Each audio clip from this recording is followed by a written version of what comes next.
Internet. A stream online. TNTRadio.live. Today's News Talk Radio. TNT.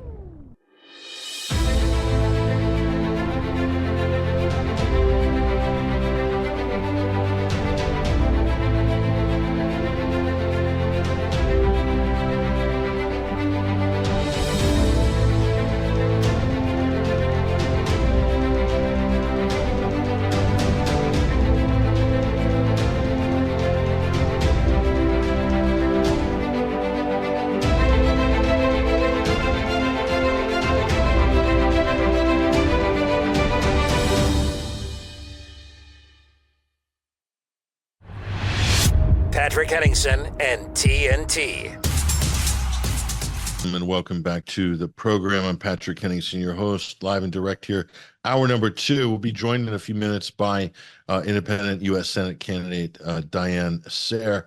Talk to her about her campaign, her run for 2024. But more importantly, Diane's wheelhouse, one of her great wheelhouse, of course, is foreign policy.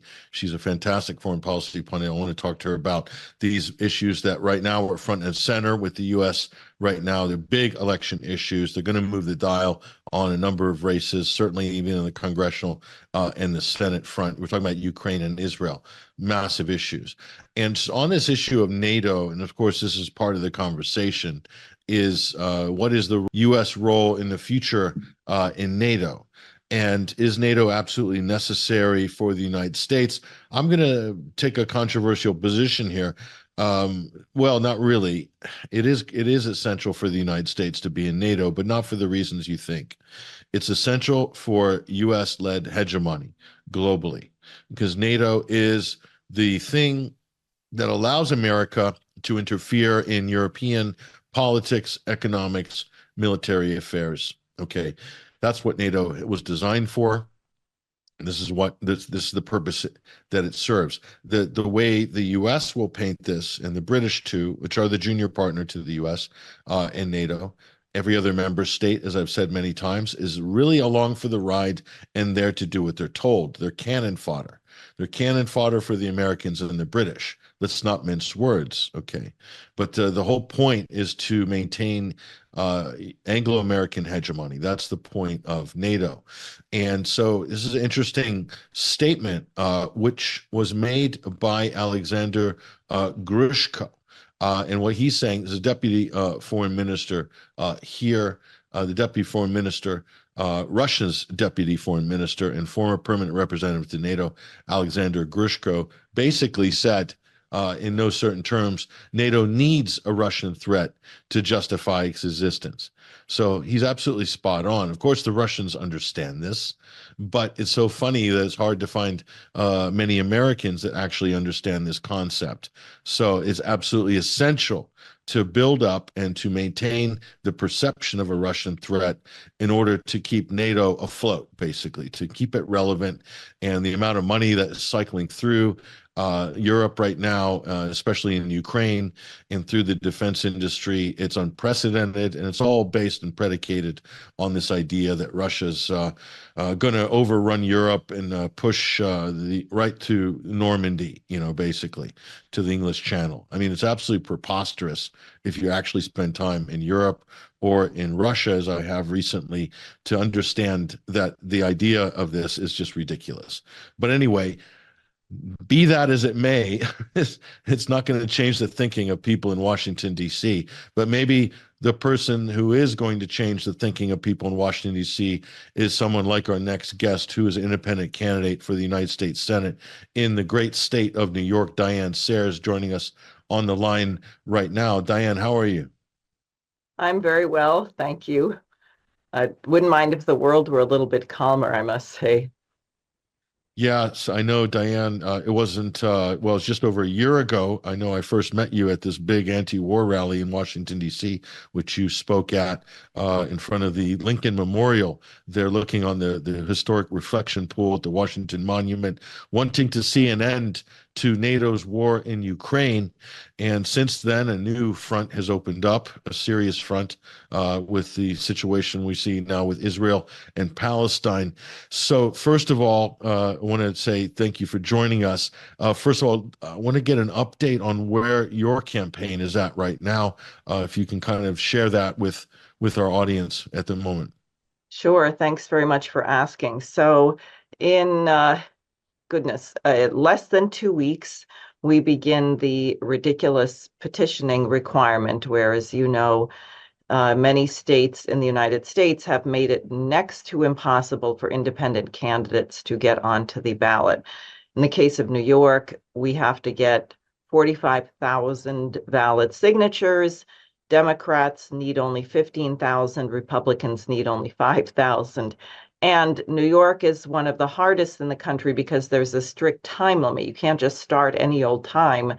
You have a 6-week window in which to get these signatures, bind them in volumes, index them, and turn them in.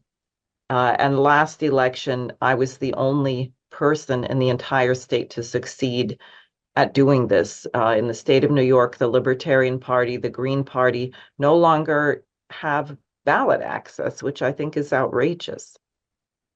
No, it is outrageous, and I commend you and your ability to mobilize your team, even to overcome these massive hurdles that are being put in front of people like yourself, candidates of conscience, I would say, compared to the other people in the Democrat and Republican side. So, who is your opponent in this race, Diane? It's Kirsten Gillibrand, whom people don't know that much about, really because she keeps quiet and just runs around the state handing out checks and cookies. I guess she's sort of like a Victoria Nuland of the Senate. Her husband is British. His father served for some time as a top executive of British Aerospace. She is on the Intelligence Committee, the Armed Services Committee. She is absolutely a warmonger. She absolutely is Chuck Schumer's junior partner. And she got in there because when Hillary Clinton made the ill-advised move to leave the Senate and become Obama's Secretary of State, Gillibrand came in. So it wasn't really much of a contest. She's never really had much of a contest. That was 2009. And so now she's running for, I guess, what would that be, about her third term or second and a half term? Yeah. So we talked. I know we talked before about the issue of Ukraine, relations with Russia, NATO. I want to talk about that with you, Diane, definitely, because this is also a front and center issue right now in Washington as far as the United States goes. But where do you stand on this situation right now in Gaza? What are you bringing to the table with your campaign on this, which is a very divisive issue? Let's not kid ourselves, but the amount of response on the Democratic base side has been surprising in recent months, so much so that it's had a major effect on the calculus of the Biden administration in their reelection campaign. Where are you on this issue? Well, and just on the campaign, I want to add one other thing. This time around, Jose Vega is joining me as a LaRouche independent running against Richie Torres in the Bronx. And that's important on this question because Richie Torres is one of the major recipients of money from AIPAC. In fact, Jose was telling me Richie Torres is in Israel right now. Kirsten Gillibrand has spent a lot of time in Israel herself. I don't mind if people go to Israel. I'm not going to tell people where they can travel, but you now have a finding which is absolutely well-founded by the International Court of Justice that Israel is committing genocide in Gaza. And I have been on the record repeatedly calling for a ceasefire, calling for a two-state solution, the 67 borders, which would require the United States working with other major powers. I mean, there's no way you could get this to work if the major powers weren't on board to enforce it and to guarantee security. And then reconstruction along the lines of what Lyndon LaRouche proposed way back in 75. He called it the Oasis Plan.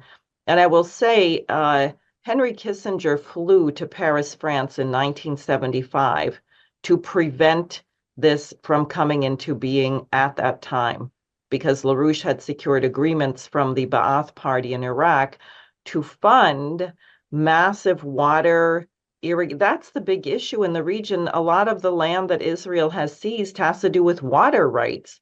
So why not generate more water? That would be extremely important. Unfortunately, now I would say things have really devolved. I mean, we had the Oslo Accords in 93 with Rabin and Arafat.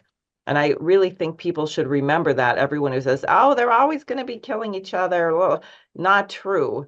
But Netanyahu is really an extremist, really bad from the Jabotinsky legacy, but he's not acting alone.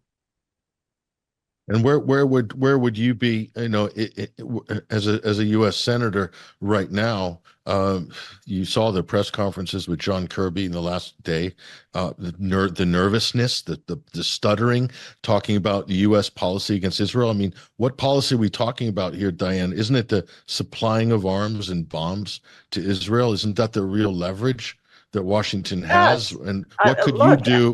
What could you do in the Senate to make that change? Well, it would be very tough as one person. I mean, we know from what Eisenhower did, what Reagan did, that frankly, one strong phone call from the President of the United States saying, stop it, or we're going to cut off all of your aid would result in a ceasefire in about 5 minutes. How do you get Biden to do this? How do we get the presidency to move?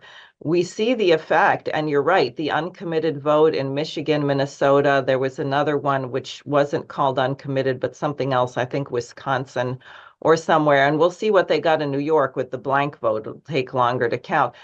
That scared the Democrats. That's why Schumer got on the floor of the Senate and warned Bibi Netanyahu that Israel would be a rogue state.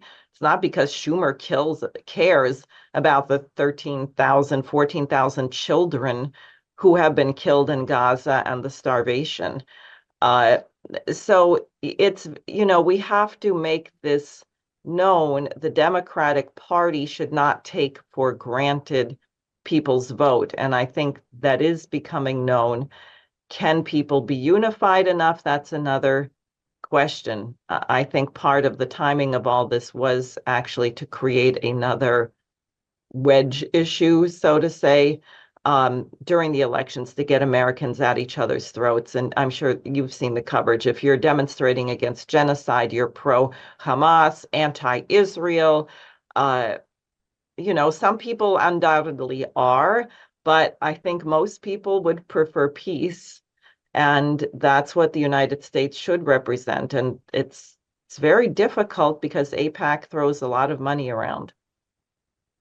So I know they're not probably courting independent candidates. They do throw hundreds of millions around and spread it around very evenly across the Congress and Senate. Also, even state legislatures as well. They get people on board with the agenda earlier in their career. So, what would you make any sort of effort or any pledge not to take this type of lobbyist money? Is that part of your campaign, Diane? Absolutely. So far, I think there's so little risk of it. No one's even asked me to take such a pledge, but I certainly haven't been offered a nickel. And I will say it's not true with independent candidates. Look at Robert Kennedy Jr., which is the area where people have been so disappointed. He had a meeting here with Miriam Adelson, the widow of Sheldon, and Shmuley Botiak, a kind of a perverted sex fiend, from what I can tell, he represents really. And I'm not sure why, because Kennedy, he was saying so many right things. He's calling for the freedom of Julian Assange. And I know many people are saying, well, we're for peace, so we feel like we have to support him, but we really don't understand this. And in his case, I'm not sure it's merely money. I think there's something else. I don't know what, but there surely is an enormous amount of money being poured into elections. And I think in the United States, we have another problem, which is not just the money. It's this kind of fundamentalist religious culture. And I don't mean merely Zionism. I mean Christian fundamentalist, or you could call it Christian Zionism, very bizarre cults that have beliefs and peculiar rituals that can put us on the threshold of nuclear war. Yeah, you're the red heifer and the Temple Mount. I mean, there's just some crazy stuff going on, but those are absolutely part of the Netanyahu political coalition. Let's not kid ourselves; they're part and parcel of that government. So people can make jokes about it and say, "Oh, that's crazy," but that's actually really pushing a lot of the agenda right now with this current government in Israel, this Likud coalition. And yeah, I would have voted for Robert F. Kennedy. I might have considered voting for him for president up until really 6 months ago, 7, 8 months ago. I was just miffed. I can't see how you can possibly be an anti-war candidate and then take a position like that.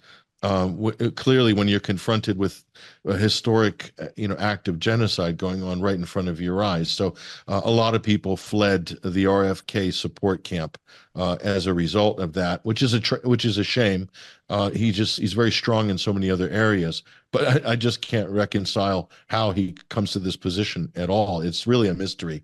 And I'm with you, Diane. I'm not sure exactly. It's just not only about money. It could be about other things, but we don't want to speculate on that in the moment. But I want to go to the issue of funding too, because there's a lot of pushback with funding for Ukraine, specifically from the right, with the Republicans. And I want to get your opinion on this. But the sums we're talking about now for Ukraine, they've dialed down the funding a bit anyway. But the sums that they're allocating towards Israel for arms are as high as they've ever been for the state of Israel. So record-breaking numbers in terms of U.S. support for military assistance for Israel and financial support, and still substantial funds for Ukraine for this effort as well. I mean, how sustainable is this? Because is this something that's going to be going on indefinitely? And can the U.S. shoulder that kind of burden financially for any extended period of time? What are your thoughts? Well, no, not really, although we haven't seemed to care about it. I mean, we kept printing money to bail out financial vultures on Wall Street with these various quantitative easing packages. So somehow reality doesn't seem to matter to these people. And I think that's really very dangerous. Craig Murray was making a point about the question of international law. I mean, here you have the International Court of Justice has found it plausible that Israel is committing genocide. The UN Security Council finally passes a resolution with the US merely abstaining, not vetoing, that there must be a ceasefire. And Kirby says, well, it's non-binding.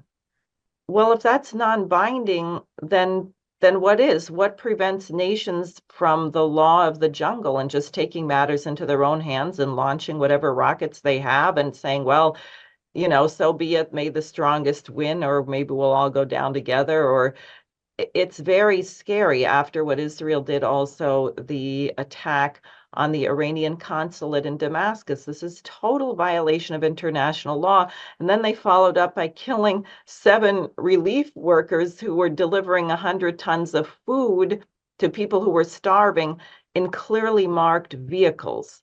So somehow they're allowed to commit these crimes with impunity. I'm thinking back on what the US did in Iraq in 2003. I think we killed about 1 million people. We used depleted uranium. When does anyone get held accountable for these crimes? And I think it really falls on the people, and myself being an American living in the United States, the American people, wake up, get up, do something. And it's not enough to vote. They steal the elections have a lot of issues, shall we say, as I experienced personally. So you can't count on that. You have to put the fear of God into these representatives. And we saw the uncommitted vote. That was a brilliant tactic. And obviously, Schumer is feeling the heat. He's trying to pull Biden's bacon out of the fire, so to put it. But we have to do more. This is happening in our name. And anyone who sits around saying, oh, well, I don't know how the Germans went along with Hitler. Well, if you're not doing anything about this now, you know what you would have done? Nothing.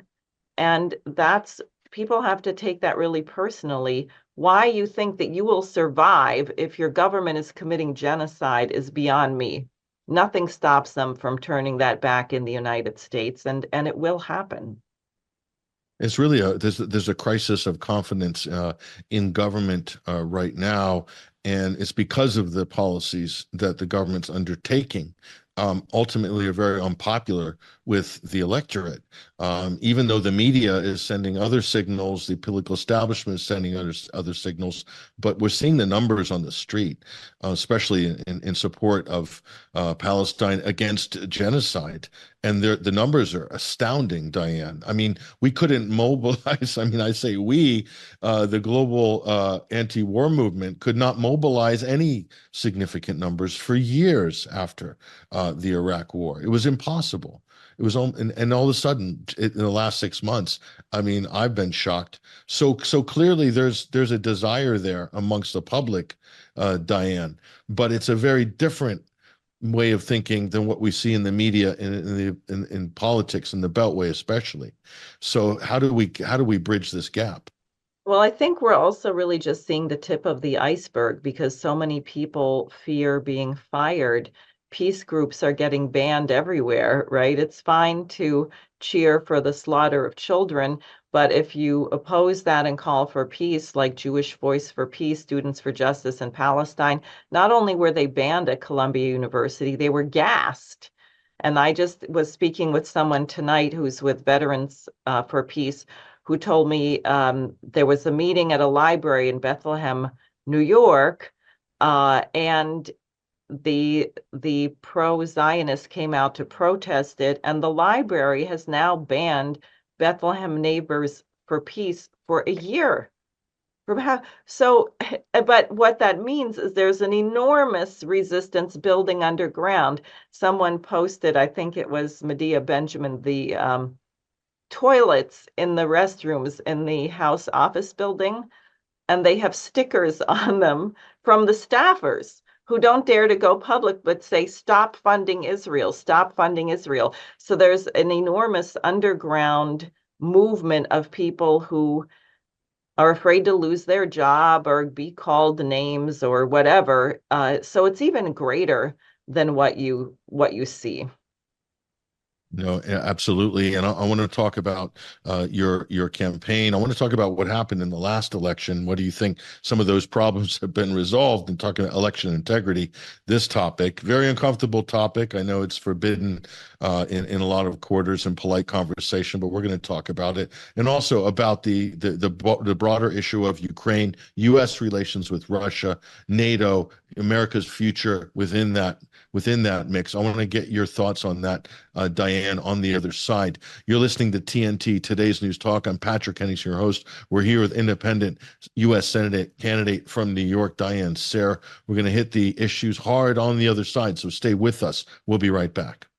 Political commentator and investigative journalist. You're with Patrick Henningsen on Today's News Talk Radio, TNT.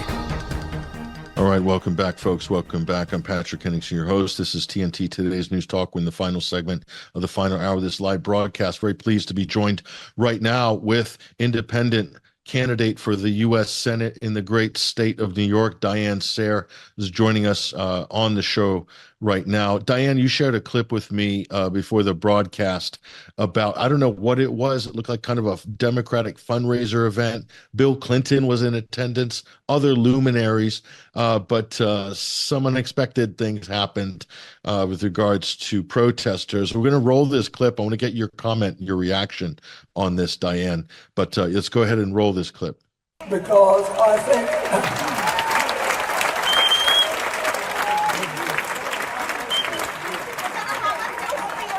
think you've done a good job. All out of your mind.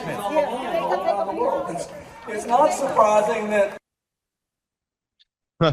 When I first saw that clip, Diane, I thought it was the Hall of Presidents at Disney World with the animatronic dolls, but those were actual ex-presidents, and you're being carried out by security guards. Why on earth are they manhandling a respectable woman like yourself? Well, luckily I had a very good friend, first name Brian, also veteran, peace activist. And I sent him notification that they were going to have this gala fundraiser at Radio City Music Hall with Obama, Clinton, Biden. Could he get some tickets?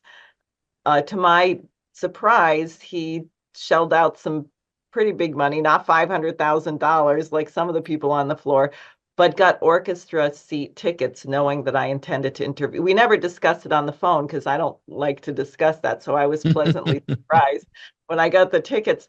So I thought, goodness, this is a huge hall.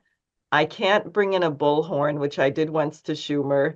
And you may not have heard it at the beginning of that clip, but you hear this whistling.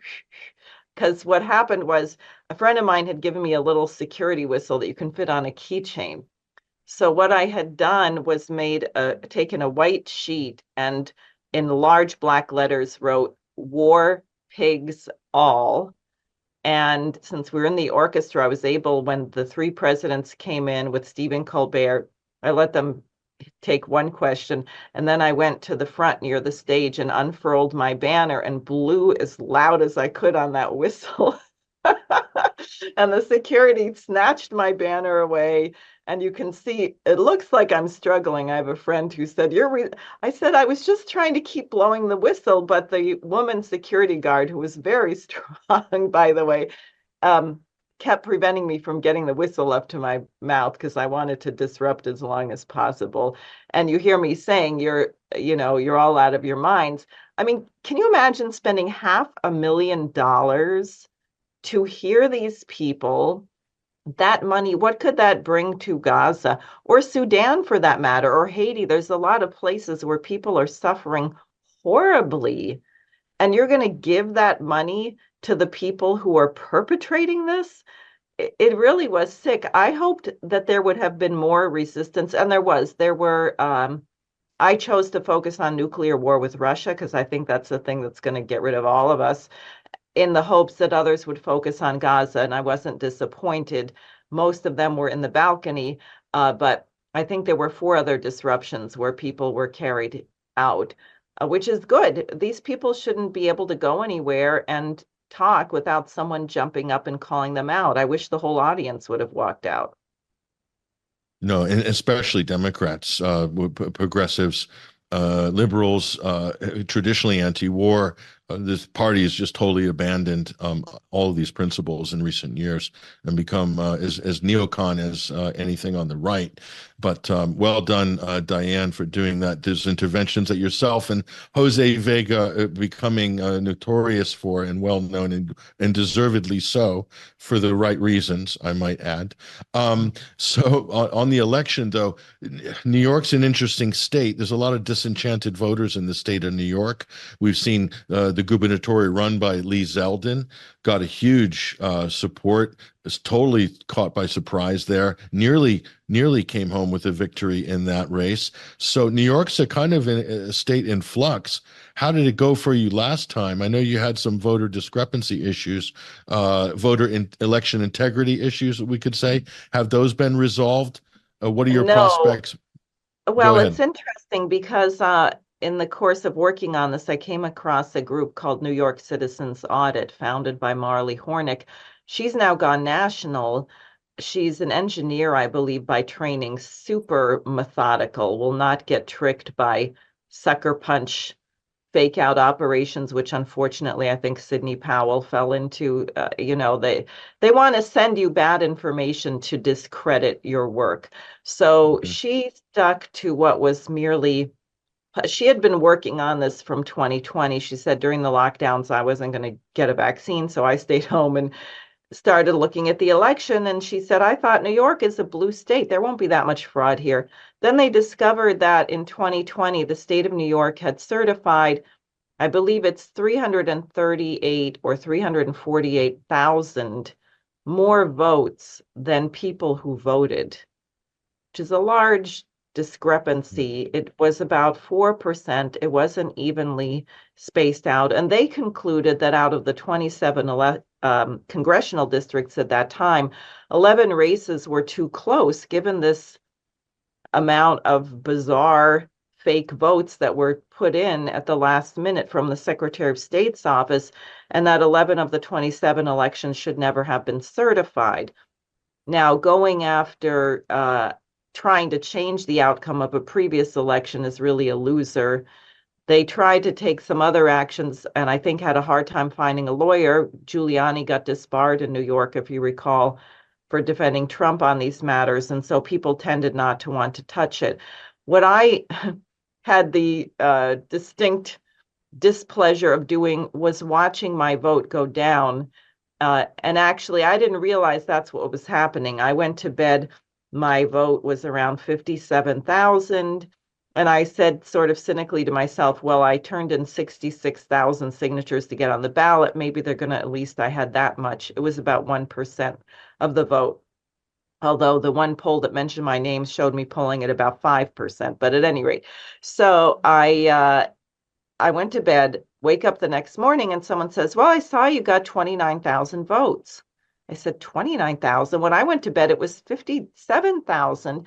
Then I find an email from a friend in Paris who had been watching the vote come in, who started taking screenshots beginning at 53,000 because he said, this is really interesting. Diane's vote has gone down. Now it's 53,000. Then he took another shot. It was down to 51,000. So the more votes that came in, the lower my vote became, even though Schumer and Pinion, the Republican nominees' votes, kept going up. This became very glaring in my particular county of residence, Rockland County, where my vote election night was 5.8%, cohering with what the polls show, 6,212 votes. The next morning, my vote was 277 or 0.2%.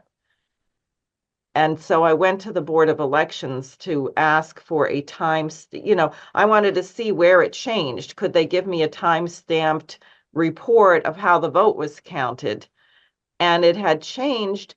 And of interest is that they had a new category now called blank vote, which people just tried to use against Biden. Namely, you go in and you vote for other offices, but you don't cast a vote for U.S. Senate. And the blank vote was now 6,212, exactly what my vote had been. So then my campaign manager and I began calling counties because I had begun to figure out that the votes were being reverse adjusted county by county. We discovered there were 40 out of 62 counties where at one point my vote and the blank vote were reversed, not in general ways, but by the precise number of votes, which is really outrageous. And they won't allow you to open. They have paper ballots in New York, which are scanned through a computer, and they're all inside the machine. They won't allow you to open those machines and look at the paper unless they say the difference between you and your opponent was 0.5%. So there was nothing I could do to get them to open the machines to let me see whether, what my vote actually was and how they had come to swap this. So yes, it was pretty outrageous. There is some action now that Citizens Audit is trying to take preemptively. Mainly, they should clean up the voter rolls. You should get rid of all these illegal duplicate registrations that can be dumped in at any point. And I call them duplicate. When they investigated, they discovered that some individuals had multiple voter ID numbers, and they would go to find the person. In some cases, the original person didn't even exist. The whole thing was fake. Yeah, so it's pretty serious. It's pretty bad in the state. And I think New York has to be bad because Wall Street is here. So they care very much about who gets in. I am not convinced that Hochul actually won the election last time, but I think the Republican Party cut a deal. They didn't want to look into it. They didn't want to challenge any of the odd things that happened as Zeldin's vote was coming in. Yeah, no, I believe this is a problem in New York. I believe similar problems, different problems of different strategies or tactics being used in different parts of the country. So all these sort of blue all the way through, California and New York would never ever vote any other way than overwhelmingly Democrat is actually simply a myth. The heartland in all these states is very diverse and very conservative as well. I know you're running as independent, and you have a big constituency in a state like New York because there's a lot of independent-minded voters and moderates in New York as well, which you should be representing, and it should bear out in your election results. But we got a couple of minutes left, Diane, and I want to get your just general thoughts on U.S. East-West relations right now. Ukraine being a major part of this, and you are distinguished in the sense that among people, Senate candidates or people running for office, you're very strong on foreign policy, which most of them aren't. So I want to get your thoughts on that situation right now. Where is the United States at on this? What are the risks going forward? Well, I'll put it a little differently. In 2 years, we're going to be observing the 250th anniversary of our founding, the American Revolution against the British Empire, excepting we're now on the side of the British Empire. We've completely lost our identity. Why is that important? Because this British liberal free trade bailout system is bankrupt. It's collapsing. They can only impose their will through fascist policies. And a new order is coming into being, which is optimistic. China's lifting millions of people out of poverty. China, the BRICS nations, and you'll see they don't demand that governments conform to a particular form. They are very diverse. They don't seem to find it a problem. They say, well, we can build deep water ports and high-speed rail corridors and food and, this is the way mankind is actually going. And for some reason, because the United States took a turn, I think the Kennedy assassination and the Warren Commission cover-up were a major, very bad turning point where our nation lost its identity. The people who ran that and then ran the Vietnam War became the dominant force. No one could stop them. So we became an enforcer of British colonial policy. And you heard Biden say it, we have to destroy Russia. Why? Why is that the mission of did anyone sign up for that? Were the American people ever asked, hey, I know you're suffering from inflation, you can't buy a house, but don't you really want to destroy Russia?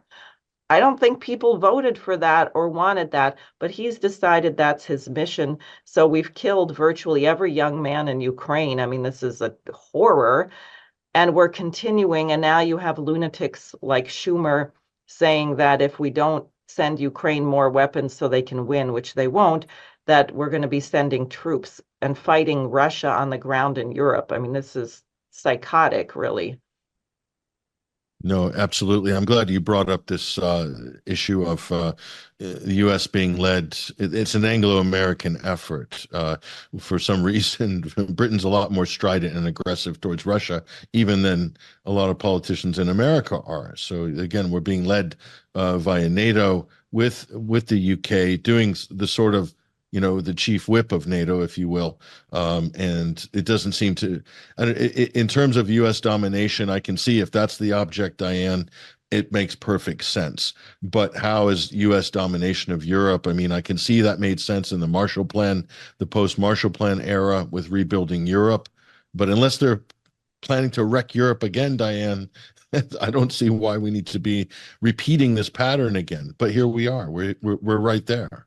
Right. Well, we are wrecking Europe again. I mean, that is the plan, right? Nord Stream. What's the point of that? Force Germany to lose all their industry, invite them to come to the US, tell them they have to buy American liquid natural gas, and then stop permitting it so you starve them for energy. So clearly we are going to destroy. I think one of the most dangerous positions in the world right now under the Biden administration is to be an ally of the United States.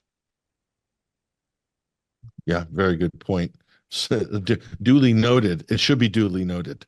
I think you're starting to see a few breakaway republics, as it were, in Europe, like Slovakia, like Hungary. So there's a few cracks in the NATO consensus, Diane. I think that's only the beginning.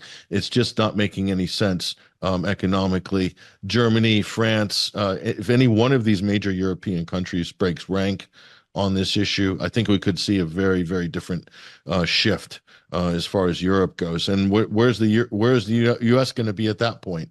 Where's the U.S. and Britain going to be at that point? What have they got left at that point? False flags to keep everybody on the program? I don't know, but it's a disaster for Europe so far. Right. I think it's very dangerous. Unfortunately, I think the 50 plus years of the so-called post-industrial economy have taken their toll. So people don't have a sense of the interrelation of trade, of physical economy. They think you snap your fingers and dinner gets delivered to your doorstep. Never mind how long it took to grow the food or produce the cattle or whatever it is. And so they have this peculiar belief that you can allow everything to crumble and somehow you're going to survive because you have money or you have an army. It doesn't work like that. And once you get into that kind of collapse, it's hyperbolic. It's not linear. We have 3 train derailments per day in the United States right now. They're not all like East Palestine, Ohio, so they're not all discussed, but 3 train derailments a day?